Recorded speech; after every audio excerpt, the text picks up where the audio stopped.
안녕하세요. 저는 40대 아줌마이고 아들 하나와 같이 살고 있습니다. 저는 재혼을 했었습니다. 이번 사연에서 그 얘기를 좀 해볼까 해요. 잘 키운 아들 하나 건사하길 바라는 게 저의 유일한 삶의 목표인데 이번에 처음으로 위기를 좀 겪었어요.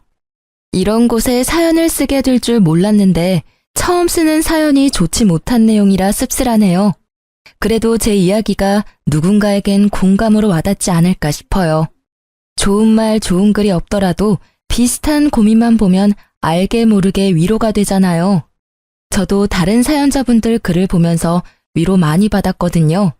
부디 제 글도 누군가에게 위안이 될 수 있었으면 좋겠네요. 제가 30대일 때 남편이 대장암으로 일찍 세상을 떠나 일찍 외롭게 살았어요. 그래도 제게 착한 아들이 하나 있었는데 그게 저의 유일한 버팀목이었습니다. 아들은 초등학생일 때부터 제가 혼자 키웠어요. 우리 아들만으로도 제 마음 안이 가득 차는 기분이었지만 그래도 한편으로는 우리 가족이 이렇게 단출해질 줄 알았으면 차라리 애를 2명 낳을 걸 그랬나 싶은 생각도 들더라고요. 저를 위해서라기보단 아들을 위해서 말이죠. 아들에게 저마저 없었다면 어쩔 뻔했나 그런 생각도 많이 들었어요. 제가 죽으면 이 세상에서 혼자가 될 아들에게 미안해서 마음이 아팠던 적 있었거든요. 형제가 있는 게 외동보다 덜 외로울 거잖아요. 하지만 제가 그 사실을 깨달을 수 있었던 건 남편이 세상을 떴기 때문이라서 대비를 하기엔 너무 아무것도 몰랐습니다. 고로 제가 다시 시간을 돌린다고 해도 저는 아들 하나만 낳고 돈 버는 데에 시간을 치중했을 것 같네요. 아무튼 그래서 저는 더 악착같이 살았습니다. 아들이 외롭지 않게 또 부족하지 않게 키우려고 많이 신경 썼어요.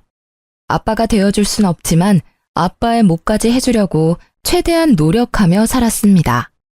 그 덕분인지 우리 아들은 정말 평범하고 착실하게 지내주었어요. 저는 아들이 미래에 대단한 사람이 되길 원하지도 않았고 대단하게 많은 돈을 버는 것도 딱히 원하지 않았어요. 그저 무탈하게 잘 커주고 건강하게 지내는 것만으로 성공하는 거라고 생각했죠. 그렇게 살다가 아들이 결혼까지 하고 저만의 가정을 잘 꾸리기만 한다면 그게 저의 최종 목표나 다름없었죠. 그래서 저는 더 미친 듯이 돈을 벌었어요. 돈벌이가 되는 일이면 체면 상관없이 뛰어들어서 적금을 넣었죠. 제가 가진 게 없으니까 우리 아들이 기 안 죽으려면 그 방법밖엔 없더라고요. 아들이 먼 훗날 결혼할 때 기 죽어서 장가 가면 안 되잖아요. 그거 하나만 바라보고 사니까 돈 버는 게 딱히 힘든 줄도 모르고 살 수 있었어요. 저한테는 돈 일절 안 쓰고 차곡차곡 모으는 게 일도 아니었죠. 가난한 제 형편에 그나마 다행이었던 건 아들이 큰 병을 앓은 적이 없다는 건데요. 아무래도 죽은 남편과 제가 아들을 지키려는 집념이 강했기에 하늘이 그 기도를 들어주신 게 아닌가 싶네요.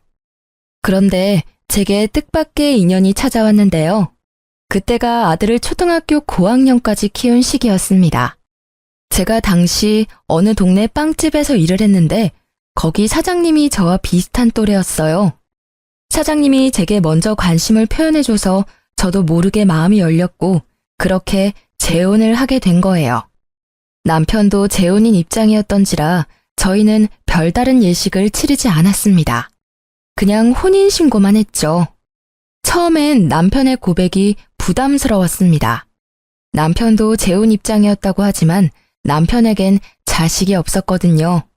그리고 남편은 번듯하게 운영하는 빵집이 있었으나 저는 무기계약으로 일하는 아르바이트생이라서 누가 봐도 남편이 손해보는 재혼이었습니다. 그런데도 제가 남편의 청혼에 응할 수밖에 없었던 이유는 남편이 저를 많이 사랑해줬던 것도 물론이지만 남편이 우리 아들을 자기 아들처럼 잘해줬기 때문이었어요. 제가 솔직히 친정도 없고 혼자 험한 세상과 부딪혀야 해서 많이 힘들었는데요. 그 순간마다 남편이 큰 도움이 되었습니다. 우리 아들도 아빠가 생겼다고 좋아하더라고요. 새 남편을 금세 아빠로 인정하며 잘 따르는 걸 보고서 재혼을 결심했던 거였죠. 근데 남편이 저의 모든 사정을 이해해줬다고 해서 시모까지 저의 존재를 그대로 받아들일 거란 확신이 없잖아요. 보통은 저처럼 사정이 열악한 며느리를 좋아하는 시모는 없을 겁니다. 그걸 알아서 시모와의 갈등을 단단히 마음먹고 인사를 드리러 갔었는데요. 처음 인사 갔을 때 솔직히 긴장 많이 했는데 의외로 시모 인상이 굉장히 선한 겁니다. 그래도 겉모습을 보고 사람을 판단하는 건 좀 많이 이르니까 끝까지 긴장을 풀지 않고 시모에게 최대한 예의를 갖추려고 했어요. 그런 저의 마음을 눈치챈 건지 시모가 의외로 정말 고마운 말을 해주더라고요. 나는 우리 아들이 2번 다시 장가 못 가고 혼자 쓸쓸히 살다 갈 줄 알았어. 나 죽기 전에 아들 잘 사는 거 못 보고 가나 했는데 정말 고마워. 그런 말씀 마세요. 저야말로 이이가 저랑 아들을 흔쾌히 받아줘서 고마운걸요. 앞으로 어머님께 누가 되지 않도록 잘할게요. 정말 감사합니다. 누가 되긴 무슨. 이렇게 우리 아들 걷어준 것만으로도 내가 근심 걱정이 싹 사라지는데. 그나저나 어머님 소리 듣기 참 좋다. 우리 앞으로 잘 지내보자. 우리 아들이 겉모습만 멀쩡하지 속은 순 맹탕이라서 허점이 많아. 그래도 2번 이혼하는 일은 없어야 하지 않겠어? 나한테 하소연하고 이해 좀 해줘. 제가 이 일을 미워할 리가 있나요? 맹탕이라는 건 사실 착하다는 뜻이기도 하잖아요. 저야말로 허점투성이라 이이가 힘들지는 않을지 모르겠어요. 같이 노력하면서 살아야겠죠. 실제 시모는 순진한 분위기를 많이 풍겼습니다. 말을 할 때도 목소리를 잘 못 높였고 모든 게 조심스러웠으며 저를 안쓰럽게 봐주었죠. 저는 그런 시모와 하루빨리 어색함을 풀기 위해서 우리 아들과 남편보다 시모의 편의를 더 봐주기도 했습니다. 그런데 하나 마음에 걸리는 게 있었다면 바로 결혼 자금이었어요. 저한테 목돈이라고 할 만한 돈은 우리 아들 장가 갈 때 주려고 몇 년째 모으고 있던 적금뿐이었습니다. 그런 사정을 남편이 알고 있거든요. 그래서 제가 그 부분에 고민을 나누려고 조심스레 말을 꺼냈더니 남편이 저보고 돈 낼 필요 없다고 하더라고요. 자기 명의로 된 집이 이미 있는데 뭐하러 돈을 쓰냐면서 그냥 자기 집에 들어와 살면 된다고 하더라고요. 자기 명의로 된 집이 이미 있는데 뭐하러 돈을 쓰냐면서 그냥 자기 집에 들어와 살면 된다고 하더라고요. 그런 뜻으로 말한 거 아니야. 결혼은 같이 하는 건데 나도 돈을 내긴 해야지. 어떻게 당신 손해보는 재혼을 하겠어. 내가 집까지 하는 건 힘들 것 같아서 혼수 때문에 의논하려고 했던 거야. 우리 아들만 생각하기로 했잖아. 그러려고 악착같이 살아온 거 아니었어? 우리가 나중에 이 일을 하고 있을지 어떻게 될지 모르는데 우리 재혼 때문에 아들 미래에까지 피해가 되면 안 되잖아.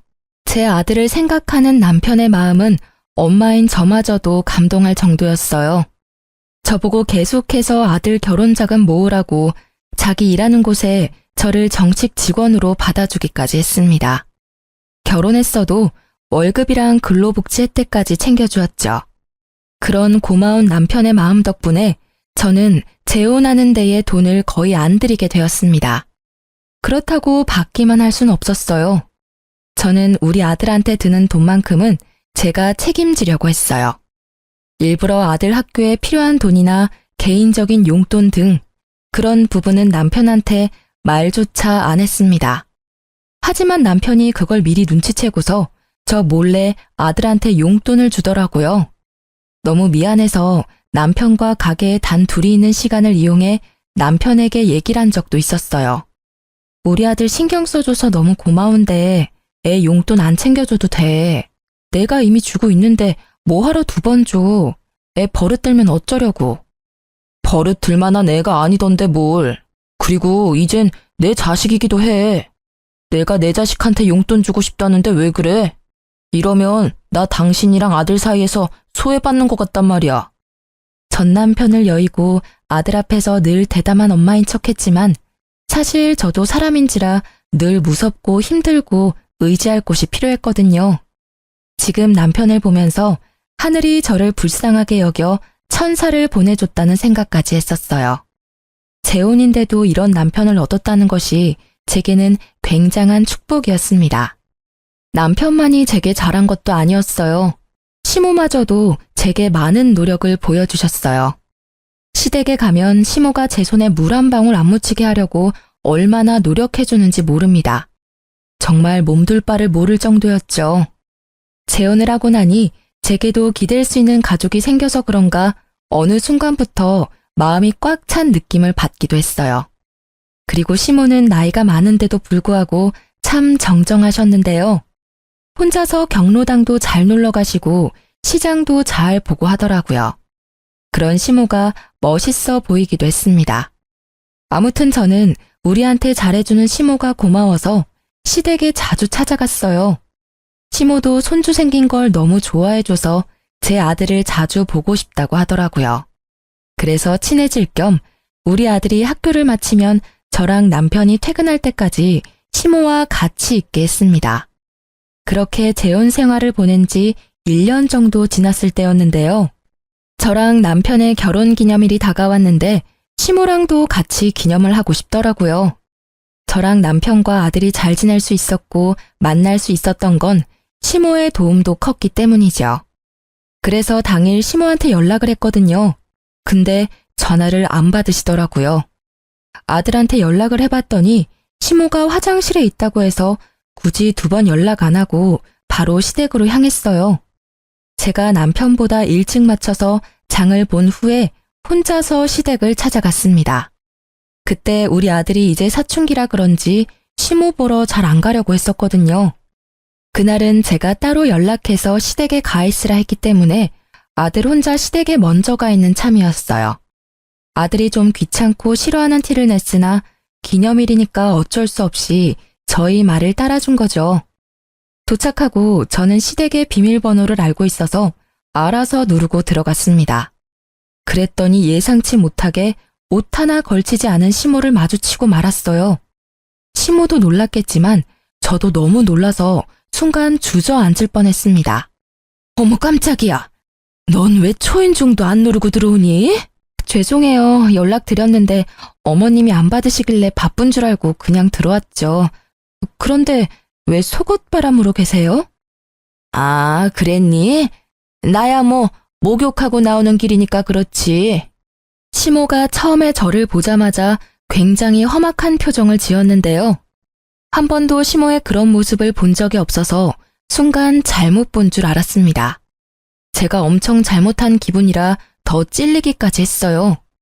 근데 제가 더 당황스러웠던 건 우리 아들이 거실에 떡하니 TV를 보고 있는 상황인데도 시모가 아무렇지 않게 자연인 상태로 돌아다니더라고요.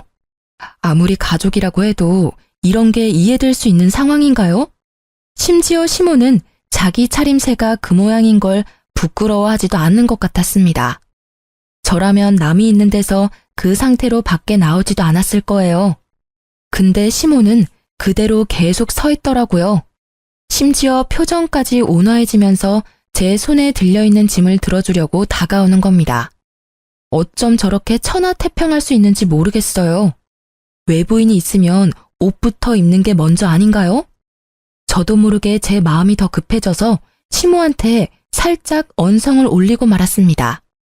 어머님, 이건 제가 알아서 할 테니까 옷부터 입고 오세요. 애도 보고 있는데 뭐 하시는 거예요? 좀 있으면 남편도 올 거라고요. 제 아들 나이가 아직 어리긴 해도 이제 곧 중학교를 올라갈 날을 앞두고 있었어요. 한참 사춘기 들어갈 시기라서 시모의 이런 조심성 없는 부분이 좀 예민하게 느껴졌습니다. 아, 이거? 다 늙은 몸뚱어리인데 뭐 이상할 게 있다고. 조그만 애들은 이상한 거 하나도 몰라. 네 남편도 이렇게 키웠는데 뭘. 옛날에는 이런 게 다 당연했어. 요즘 엄마들이 예민한 거야. 정말로 제가 예민한 건가요? 시모는 뭐가 잘못된 건지 몰라서 능청스럽게만 행동했는데요. 그래도 제가 계속 옷 입을 걸 권유했더니 겨우 방으로 들어가더라고요. 기분이 정말 나빴습니다. 자기 아들 그렇게 키웠다고 제 아들까지 몹쓸 걸 보여줄 필요는 없잖아요. 옷 갈아입고 나온 뒤 장난스럽게 웃으면서 제게 사과를 해왔지만 제 기분은 그래도 나아지지 않았어요. 너무 이상하리만큼 찝찝했습니다. 일단 시모가 처음에 저를 보고 굉장히 험악한 표정을 지었었는 게 머릿속에서 잊히지 않았어요. 너무 착한 시모 같지 않던 모습이라 순간 잘못 본 줄 알았습니다. 아무튼 그 이후로 시모는 아까 본 낯선 모습이 착각이었다는 걸 알려주듯이 평소처럼 상냥하게 행동했어요. 제가 장봐온 걸 먼저 정리하면서 주방을 기웃거렸죠. 시모가 잠깐 정신 팔린 사이 저는 아들한테 다가가 시모에 대한 태도를 직접적으로 물어봤어요. 할머니가 평소에도 이랬냐고 물어보니까 아들이 고개를 끄덕이는데 정말 그때 간 떨어지는 기분을 느꼈습니다. 그러면서 아들이 주방에 있는 시모 눈치 보며 말을 이었는데요. 아들이 할머니 집 가기 싫다고 했던 이유 중 하나가 이거라고 하더라고요. 시모한테 직접적으로 불편하다고 말했는데도 시모는 그 특유의 능청스러운 말솜씨로 아들의 의견을 묵살해온 듯 했습니다. 그래도 시모가 시키는 대로 시댁을 한동안 찾아왔던 것도 시모가 좋아서라기보단 시모가 맛있는 걸 해주니까 작년 반개월 정도는 민망한 거 참고 시댁을 왔다고 하더군요. 시모가 인스턴트 식품을 엄청 잘 사줬다고 하더라고요. 할머니 집에는 맛있는 거 많아. 한 번도 안 먹어본 간식까지 할머니가 사주던데? 아들이 할머니 냉장고에는 물보다 음료수가 더 많다는 소리까지 하길래 그게 무슨 소리인가 싶어서 주방에 가 냉장고를 확인했습니다. 그런데 정말로 이런 냉장고가 있을 수 있나 싶었어요. 먹을 거라곤 온통 냉동식품 통조림 빵뿐이었습니다. 확실히 물보다는 아이들이 좋아할 만큼 음료수가 더 많았어요. 그리고 이제 보니 아직 정리되지 않은 쓰레기 쪽에 배달 음식 쓰레기가 정말 많더라고요. 냉동식품뿐만 아니라 우리 아들한테 배달까지 시켜주는 것 같았어요. 자식까지 있는 어른의 집이라고 하기엔 정말 경악스러웠습니다. 그 사이 시모는 제가 장본 것을 뒤적거리더니 고개를 절레절레 저으며 한 소리 했어요. 애가 있는데 겨우 소고기만 사왔어? 애들은 이런 거 잘 안 먹을 텐데. 이러면 애들 성장 속도가 느려진다고. 애들이 밥 숟가락을 안 드는데 어디 키가 크겠어? 대체 저게 무슨 말인지 시모는 애초에 제 대답을 들을 생각으로 묻는 게 아니었습니다. 이미 자기만의 답을 정해놓고 아들한테 직접 물어봤어요. 시모가 우리 아들한테 피자 먹겠냐고 권유를 했는데 그 뉘앙스가 한두 번이 아니라는 게 느껴지더라고요. 그때 아들은 고민하다가 제 눈치를 보더니 고개를 절레절레 저었습니다. 그러니까 시모가 그 사실을 눈치채고 저한테 잔소리를 하는 거예요. 애들은 먹고 싶은 거 먹으면서 커야 돼. 나중에 어른 돼서는 이런저런 이유 때문에 더 못 먹어. 당연히 가끔씩 먹죠. 근데 아무래도 기름지고 몸에 안 좋으니까 너무 자주 먹는 건 좀 그렇잖아요. 말 들어보니까 엊그제도 피자 먹었다고 하던데요. 너 생각보다 팍팍한 타입이구나. 애가 스트레스 받겠네. 너무 그렇게 간섭하고 살면 나중에 애한테 원성 들어. 시모가 무슨 생각으로 그런 소리를 하는지는 알아요. 한참 어린 손자라고 생각하니까 뭐든 다 사주고 싶고 먹이고 싶겠죠. 하지만 그게 잘못된 방식이라면 부모 되는 입장에서 상당히 곤란하잖아요.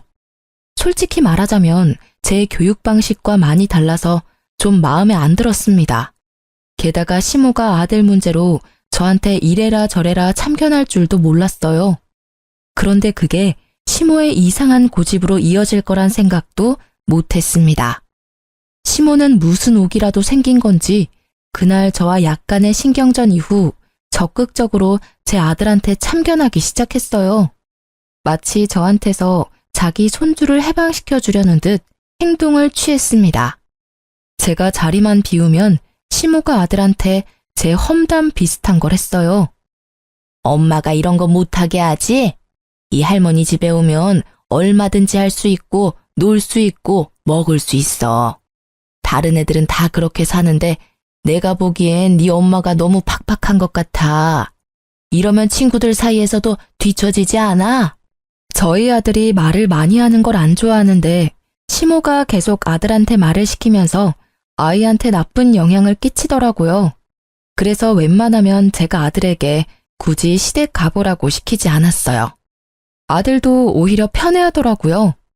시모가 저한테 전화해서 아들 얘기를 해도 친구랑 놀러가서 집에 없다고 말하며 시모와의 약속을 피하게 만들었어요. 그렇게 지내는 게 불편했지만 그래도 아들이 시모랑 같이 있는 것보단 나았습니다. 그러던 어느 날이었어요. 아들이랑 단둘이 있는 시간에 남편이 택배를 한가득 챙겨오는 겁니다. 엄마가 괜히 외식하는데 돈 쓰지 말고 집에서 해 먹으라네. 아들이 좋아하는 걸로만 골랐대. 엄마도 참 손자 사랑이 넘쳐. 남편이 들고 온 건 전부 다 냉동식품이었습니다. 그걸 보니까 한숨이 나오더라고요. 심지어 남편은 한참 크고 있는 아들의 영양 섭취는 생각도 안 하는 건지 삼시세끼 냉동식품 먹으면 식사 준비도 안 힘들고 좋겠다고 하는 거예요. 저는 시모가 자리에 없는 김에 그제야 남편한테 시모에 대한 불만을 얘기했어요. 해야 할 것 같았습니다. 아무래도 애랑 어머님이랑 거리를 좀 둬야 할 것 같아. 어머님이 생각보다 애 앞에서 너무 조심성이 없더라. 애랑 같이 있는데도 옷을 입지를 않으셨대. 무슨 자연인처럼. 그리고 작년까지만 해도 어머님이 우리 애 매일 봐줬잖아. 그때 매 끼를 인스턴트만 먹였대. 그게 왜? 엄마는 그냥 손주가 이뻐서 표현하는 건데. 원래 할머니들이 그런 거야. 다른 집은 매질하는 할머니도 있다는데 맛있는 거 사주는 할머니면 완전 100점짜리 아니야? 그 마음은 알지. 근데 방식이 잘못됐잖아. 우리 아들 이제 사춘기라서 어머님처럼 조심성 없는 태도로 대하면 점점 예민해질 거라고. 걱정하지 마. 아무 문제 없어. 나도 그렇게 자랐는데 당신 나랑 결혼할 때만 해도 전혀 몰랐잖아. 예민한 건 당신이 더 예민한 것 같은데 요즘 왜 그래? 그래도 남편은 이해를 해줄 거라 믿었는데 제 말을 전혀 못 알아듣는 듯 했습니다. 남편은 말이 안 통하고 시모는 계속 애한테 안 좋은 영향만 주니 결국 저 혼자서 조치를 취해야 했어요. 할 수 없이 저는 아들이 시댁에 절대 가지 못하도록 학원 보내는 걸로 방법을 취했습니다. 정말 다행히도 아들 학원 덕분에 시모랑 아들 만나는 횟수가 대폭 줄어들었어요. 그러자 시모가 불만이 쌓였는지 다른 수를 쓰기 시작했는데요. 이젠 직접 우리 집을 찾아오기 시작한 겁니다. 집에 너무 자주 찾아오는 것 같더니 손주 얼굴 한번 보고 간다는 핑계로 집에 눌어붙어 있는 시간이 늘어갔어요. 그렇게 오래 죽치고 앉아있다 보면 당연히 귀가 시간이 늦어지잖아요. 그럼 자고 가기도 하셨는데 이젠 그 횟수가 많아지더라고요. 그러면서 어느 날엔 제가 불평이라도 할까봐 미리 선수치기도 했습니다. 우리 아들 집인데 내가 좀 들락거린다고 신경 쓰이는 건 아니지? 내가 원래 우리 아들 집에 자주 왔다 갔다 했었거든. 너네 신혼 1년 즐기라고 그동안 참아줬으니까 이제는 같은 가족끼리 안 그래도 되잖아. 물론 저랑 남편이 결혼 자금 아낀다고 결혼식을 안 했고 제가 모은 돈을 아들 위해 쓰라고 혼수조차 안 하긴 했습니다. 제가 남편과 부부이지만 어떻게 보면 남편 집에 얹혀 사는 게 맞아요. 하지만 그렇다고 이미 가정이 생긴 집안에 멋대로 들락날락하는 게 말인가요? 재혼하고부터는 엄연히 저랑 남편의 집이잖아요. 대체 왜 시모가 1년 정도는 봐줬다고 생색을 내는 걸까요? 시모는 집도 따로 있으면서 자기 아들 집까지 자기 집이라 생각하는 것 같았습니다. 시모가 한마디 두마디 할 때마다 얼마나 뻔뻔하게 들렸는지 몰라요. 자기가 뭘 실수하고 있는지도 전혀 모르는 얼굴이었는데 그게 은근히 사람 속을 터지게 했습니다. 여기서 제가 불평하면 저만 이상한 사람이 되는 거였어요. 시모가 상황을 그렇게 만들어 갔으니까요.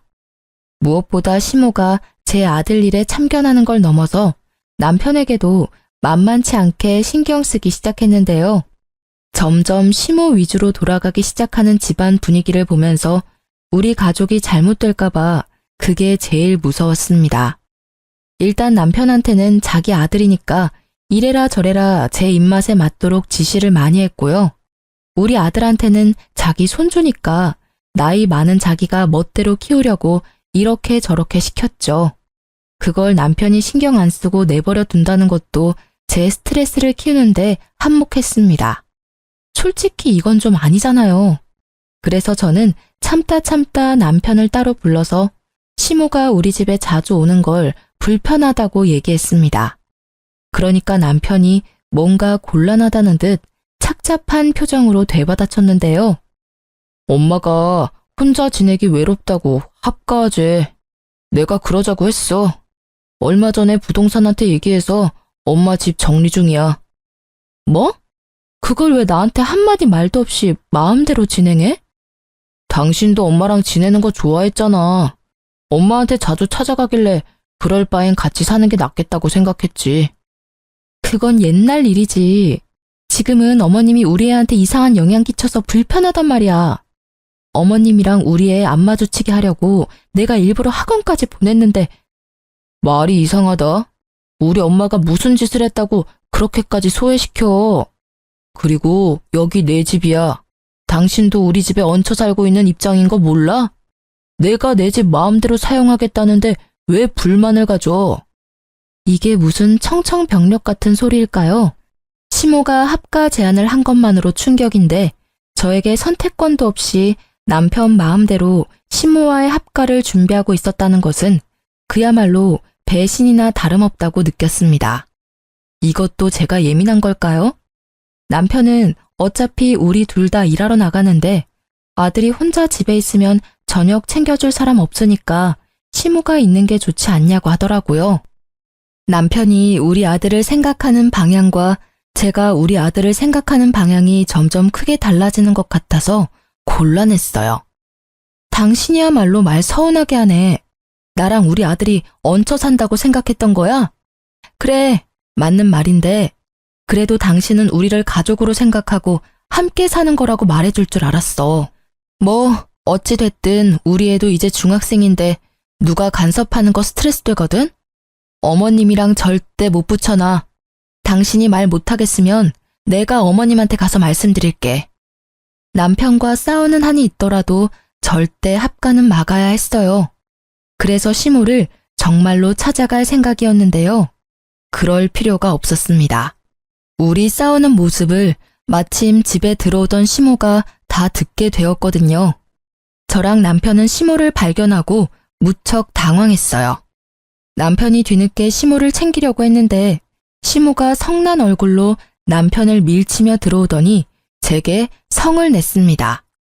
네가 날 아주 짐짝 취급하는구나. 무서워서 못 살겠네. 내가 어디 네 아들 잡아먹을까 봐 그러는 거니? 그동안 속으로 나를 끔찍하게 욕했겠네. 늑다리 할망구가 어줍잖게 가족이라고 설쳐대서 보기 싫었겠다. 그래, 네 소원대로 내가 꺼져줄게. 시모는 그대로 삐쳐서 집을 나가버렸습니다. 남편이 이 모든 게 저 때문이라고 생각이 들었는지 화가 나서 저를 째려보다가 시모를 쫓아나갔어요. 그리고 그날 남편은 시모를 달랜다고 시댁에서 잠을 잤죠. 결국 합가 얘기는 더 꺼내지 못했습니다. 그러는 동안 시댁 정리는 멈추지 않고 계속 진행이 되었어요. 합가를 앞두고 마음이 너무 심란했습니다. 결국 같이 사는 방법밖에 없는 것 같은데 이게 혹시 저만 스트레스인 건가 싶어서 아들의 의견이라도 묻고 싶었어요. 그날 밤 아들이 잠자리에 들기 전 아들 방에 찾아가 대화를 좀 나눴습니다. 그러다 아들 입을 통해서 알게 된 당황스러운 사실이 있었어요. 이건 제가 전혀 예상하지 못했던 일들이었습니다. 아들이 제게 말을 할까 말까 망설이다가 겨우 해준 얘기였거든요. 사실 할머니가 엄마 모은 돈을 자꾸 탐내는 것 같아. 나 할머니 싫어. 할머니가 계속 엄마 몰래 엄마 적금 통장 비밀번호도 알아오라고 해. 뭐라고? 그게 무슨 소리야? 할머니가 너한테 엄마 통장 얘기를 했었어? 왜? 할머니가 돈 필요하대? 아니, 나 결혼할 때 되면 어차피 아빠 명의로 된 재산이랑 집 내가 다 받을 텐데 엄마가 모으고 있는 결혼 자금으로 미리 보답해야 되는 거 아니냐고 하던데 아빠 재산 그냥 꿀꺽할 생각이냐면서. 그럼 나쁜 자식 되는 거라고. 저는 말씀드렸다시피 결혼할 때 남편한테 아들의 결혼 자금 모으고 있다는 소리를 한 적이 있습니다. 그 돈을 위해서 남편이 결혼 자금 따로 안 쓰도록 예식도 안 했고 오히려 월급을 챙겨줬다고 했잖아요. 근데 그게 정말 아낄 수 있도록 놔둔 게 아니라 뒤에서 몰래 뺏을 궁리를 하고 있었나 보더라고요. 저 몰래 아무것도 모르는 아이한테 시모가 그런 말을 했다는 것이 너무 충격이었어요. 더 놀라웠던 건 아들이 시모가 그 말을 할 때 아빠가 옆에 있었다는 말도 하는 겁니다. 아빠가 엄마한테 말하지 말래. 안 그럼 엄마 쫓아낸다고 했어. 나중에 아빠가 때 되면 직접 말한다길래 계속 비밀로 하고 있었지. 이제 중학생이 될 나이긴 했지만 그래도 한참 어린 초등학생인데 어떻게 애한테 이런 협박을 할 수가 있답니까? 그것도 가족이란 사람들이 말이죠. 남편이 저를 생각해서 배려해줬던 모든 것들이 다 제 돈을 떼어가려는 속셈이었다는 사실이 너무 어이가 없었어요. 아들의 말을 믿지 않기엔 우리 아들이 거짓말하는 얼굴은 아니었습니다.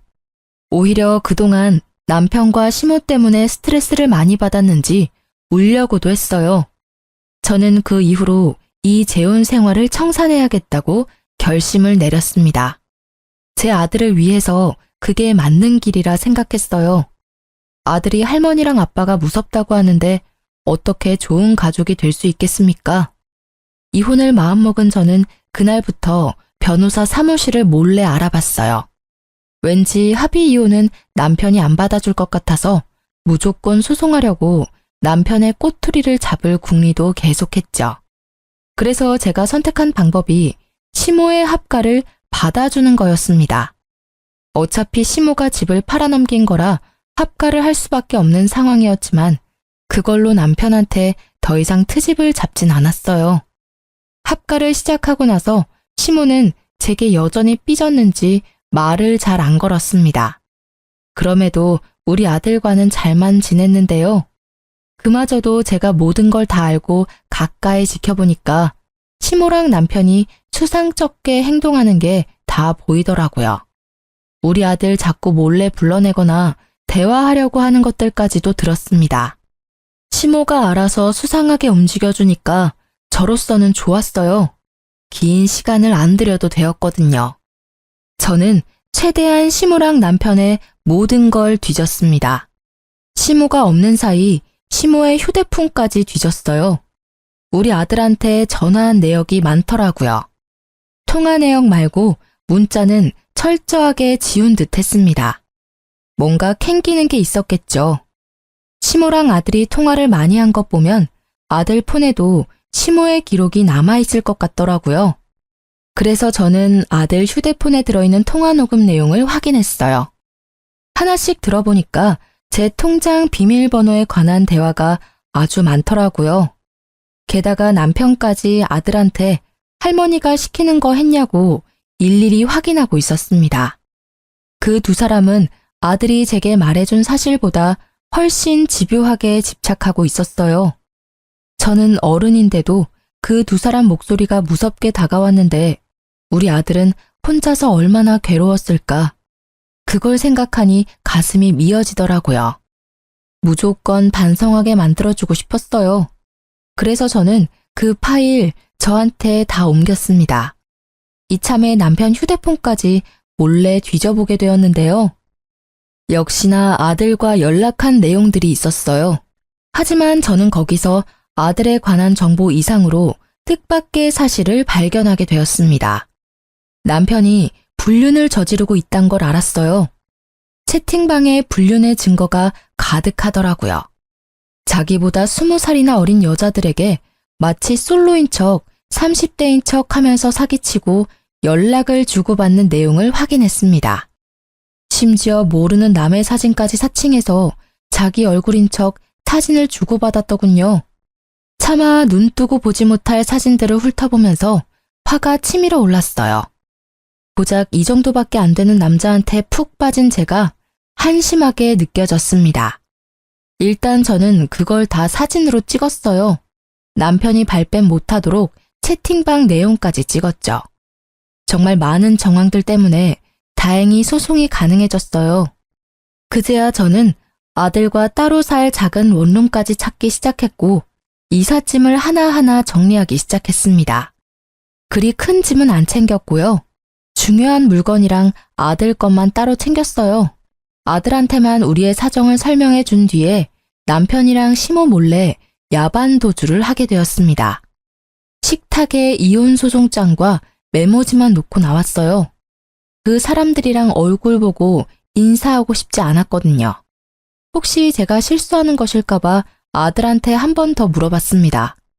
다시 이혼을 해도 되겠냐고 미안하다고 하면서 물었더니 아들이 오랜만에 제게 진심 어린 미소를 보여주더라고요. 그냥 괜찮다는 말만 하는데도 아들 표정은 그 이상으로 밝았어요.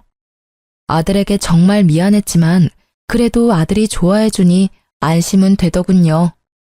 전보다 못한 집이었어도 아들이랑 둘만 있으니까 마음이 그렇게 편할 수가 없었어요. 진작에 이렇게 둘이서 살았어야 하는 건데 저의 괜한 욕심 때문에 아들까지 몹쓸 경험을 하게 만든 것 같아서 후회가 되었네요.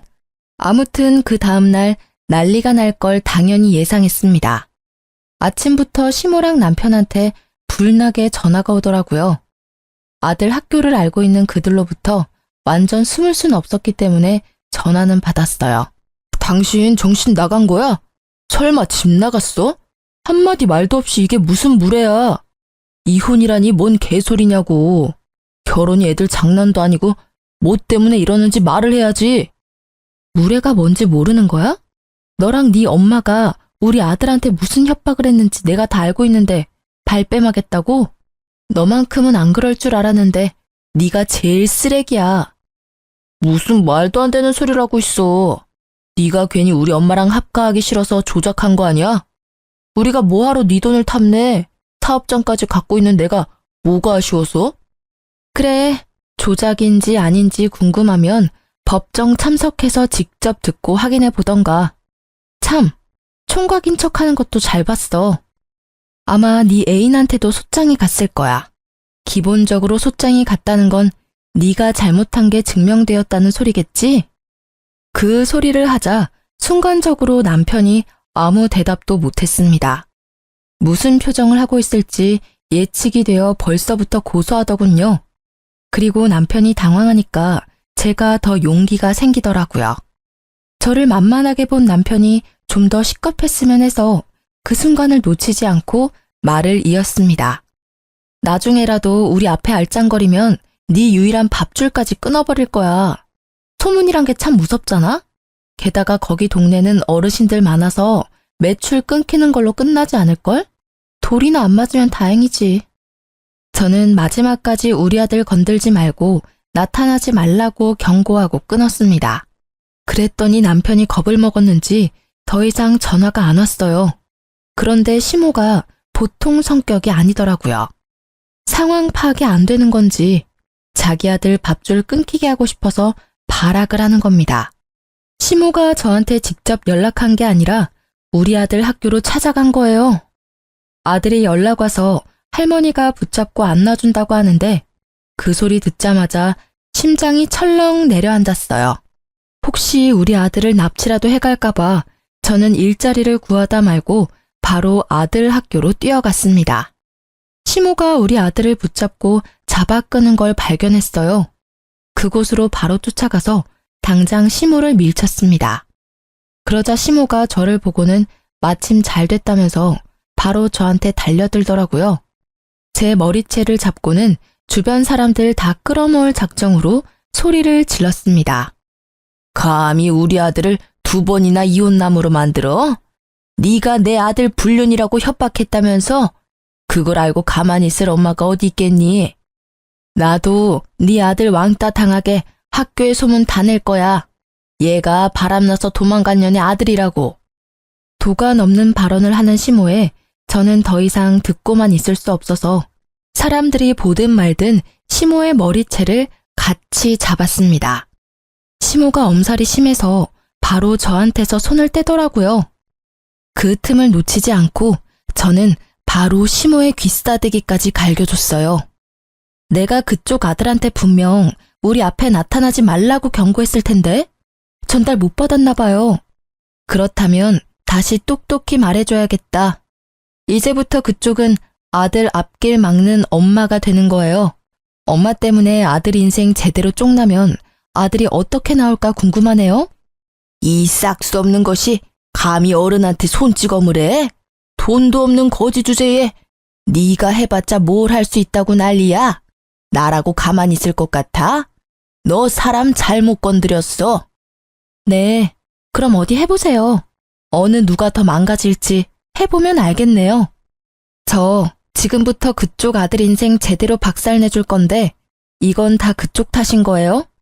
그대로 아들을 데리고 집으로 돌아온 저는 그날 이후 남편 동네에 직접 찾아가서 빵집 사장이 불륜을 저질러서 이혼 소송 당했다는 사실을 마구마구 퍼뜨렸습니다.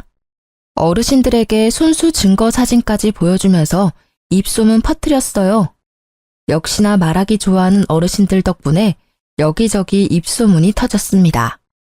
어르신들은 남편 빵집에 굳이 찾아가서 침을 뱉고 쌍욕하고 손가락질을 했어요. 남편 빵집에서 샀던 빵을 더럽다고 도로 돌려주는 어르신들도 있었습니다. 사실을 모르던 남편은 속수무책 당할 수밖에 없었어요. 빵집 이미지가 제대로 망가져서 남편 가게 매출은 뚝뚝 떨어졌고 남편이 그냥 거리만 지나가도 쓰레기를 쳐맞는 수준이 되었습니다. 남편은 이렇게 일을 만든 것이 저뿐이라고 생각했는지 저한테 전화가 왔더라고요. 이혼해 주겠다잖아. 이건 약속이랑 다르지. 당신 때문에 동네에서 고개를 못 들고 다닌다고. 어떻게 한 입으로 두 말을 할 수가 있어? 내가 너한테 뭔 짓을 했다고. 넌 아무 짓 안 했지. 네 엄마한테 물어봐. 네 엄마가 갈 때까지 가보자는 식으로 나오길래 나도 갈 때까지 가주겠다고 약속했을 뿐이야. 우리 아들 학교 찾아와서 매달리는 건 진짜 아니잖아. 원망하고 싶으면 네 엄마를 탓해야 될 거야. 아마 남편이 시모한테 가서 엄청나게 따졌을 겁니다. 그럼 시모가 제 탓으로 화살을 돌리면서 변명을 하겠죠. 결국엔 두 사이의 갈등이 산불처럼 불어나서 멀어질 거예요. 제가 진정으로 원하는 결말이네요. 아쉽게도 결말을 두 눈으로 확인하진 못했어요.